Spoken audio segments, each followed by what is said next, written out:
হংকংয়ের তাইপো এলাকায় ওয়াংফুক আবাসিক কমপ্লেক্সে অগ্নিকাণ্ডে ২৪ ঘন্টা পেরিয়েছে। এ ঘটনায় এখনো আগুন থামেনি। এছাড়া নিহতের সংখ্যাও বেড়েছে। রয়টার্স এক প্রতিবেদনে বলা হয়েছে, সিটি স্টেটের অগ্নিকাণ্ডে কমপক্ষে ৫৫ জনের মৃত্যু হয়েছে বলে নিশ্চিত করেছে ফায়ার সার্ভিস।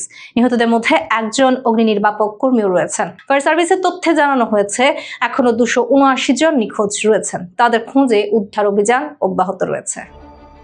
স্থানীয় কর্তৃপক্ষ নিখোঁজদের পরিবারের সঙ্গে যোগাযোগ করছে এবং আহতদের নিকটবর্তী হাসপাতালে চিকিৎসা দেওয়া হচ্ছে। পরিস্থিতি নিয়ন্ত্রণে আনতে জরুরি সেবা দলগুলো কাজ চালিয়ে যাচ্ছে। হংকংয়ের প্রধান নির্বাহী জন লি বুধবার রাতে হতাহতের তথ্য জানান। ফায়ার সার্ভিস জানায়, বুধবার স্থানীয় সময় দুপুর ২টা৫১ বহুতল ভবনে আগুন লাগার খবর পাওয়া যায়। আগুনের পর কমপ্লেক্সের শত শত বাসিন্দাকে অস্থায়ী আশ্রয় কেন্দ্রে সরিয়ে নেওয়া হয়েছে। যাদের প্রয়োজন তাদের জরুরি আবাসনের ব্যবস্থা করা হচ্ছে।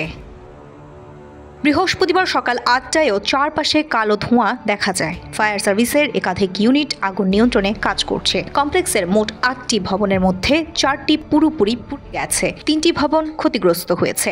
আগুন সম্পূর্ণ নেভাতে আজও সারাদিন সময় লাগতে পারে। বিবিসি জানায়, ভোর থেকেই অনেক বাসিন্দা ঘটনাস্থলে এসে নিজেদের বাড়ি ঘরের ক্ষয়ক্ষতি দেখছেন। আগুন লাগার কারণ এখনো পরিষ্কার নয়। এই ঘটনায় একটি নির্মাণ প্রতিষ্ঠানের 2 পরিচালক ও 1 প্রকৌশলীকে গ্রেফতার করেছে পুলিশ। ঘটনা গুরুতর হওয়ায় ফায়ার সার্ভিস 5 মাত্রার সতর্কতা জারি করে, যা 3 দশকের মধ্যে হংকংয়ে সর্বোচ্চ সতর্কতা। নিরাপত্তার কারণে আশেপাশের 13টি স্কুল আজ বন্ধ রাখা হয়েছে।